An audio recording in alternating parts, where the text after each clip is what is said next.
Okay, so I don't know if this is kind of weird and like dark. I'm in my car currently waiting for my yoga class to start, and I just wanted to share really quickly and throw this up on YouTube because for I don't know how many years I've always wanted to get into a yoga practice, and a lot of it I think had to do with my aunt and uncle are very big into yoga.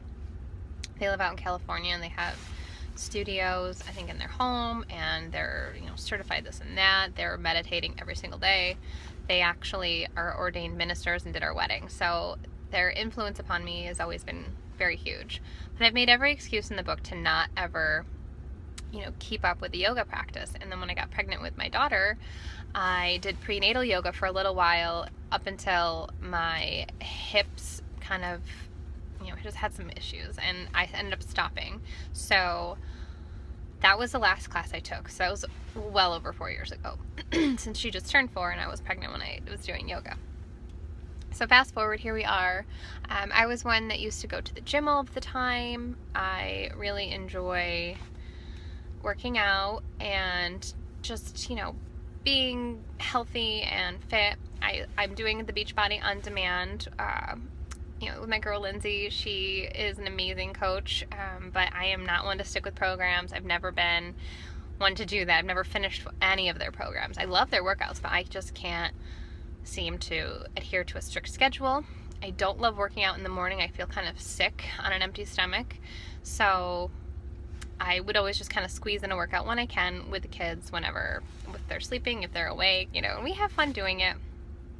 But so a couple weeks ago, my husband and I had a date day, and I requested that he take me into the studio, and I don't know if I'm going to show you, but you can't see. And it's called Breathe Yoga.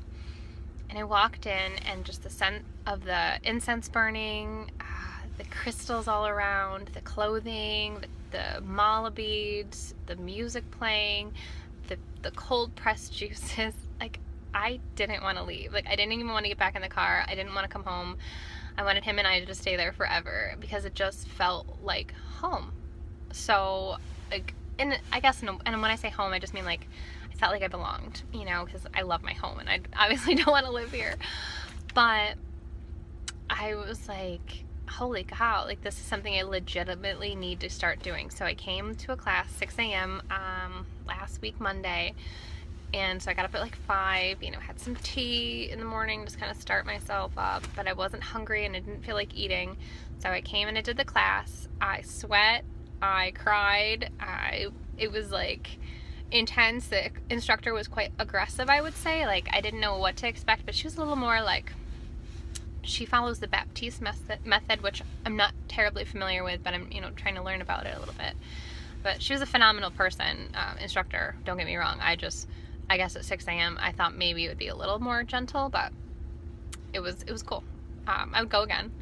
But tonight I get to go with my favorite, my favorite instructor. I've never even taken a class with her yet, but she is the girl who does my eyebrows, which I'm not wearing any makeup right now, so this is me, totally natural.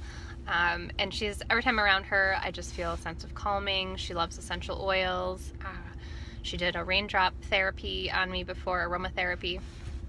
Anyway, I'm really looking forward to this. So I guess what I'm trying to say is, if there's something that you feel that it's in the back of your mind, you've been wanting to do something, whether it's maybe run a 5K or start up a yoga practice or get involved in something that just sounds so cool, and you just know that in your heart you would be happy, do it, because life is short, and I'm 35 years old, and when I said I cried on my mat last week, it was because I was so happy, but at the same time, in 4 years, I haven't done anything for me like this.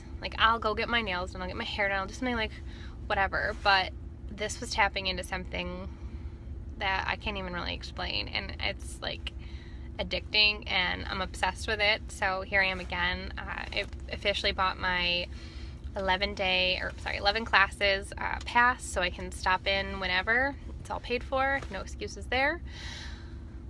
I also paid for a juice cleanse I'm starting tomorrow, so you'll be hearing more from me about that. And I bought myself a brand new mat because I've never bought myself a yoga mat. A legitimate, real deal, holy cow, Lululemon, yeah. And here we go, 2017. I'm ready to take you on and run. So do it. Do the thing that scares you. Say yes to something. Follow up. Set some goals and start your journey. And I saw something that really, really aggravated me about direct sales a couple weeks ago, and it was like, all these nasty quotes and like making fun of people who, and I get it, there are some sellers that are maybe not approaching it the best that they could, but that's all they know right now, I guess. But it was saying like, it's not a journey that you're on. Well, it is. If you are starting something new, excuse me, and you are developing yourself and bettering yourself, and everything's a journey, like motherhood, marriage, life, and then all these parts of it that, you ultimately have to feed your soul and yourself, and your happiness has to just become full and whole, and you need to figure out what that is that's going to make you feel your very best. So with that said, namaste. I'm going to go get my sweat on here, and I will certainly keep you updated. So have a great night.